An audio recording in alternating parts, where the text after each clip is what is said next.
How's it going, everyone? I'm Andrew with SpeedTech Lights, and today I'll be going over our Carbine 45-degree angle down surface mount.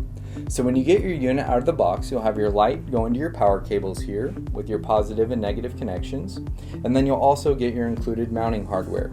And we do offer this unit in our Floodlight optics, and this unit features 52 1-watt LEDs pushing 2,296 lumens. So let's go ahead and turn this unit on and take a look.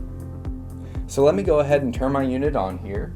So you'll see this unit has a bright light output giving you that wide floodlight spread.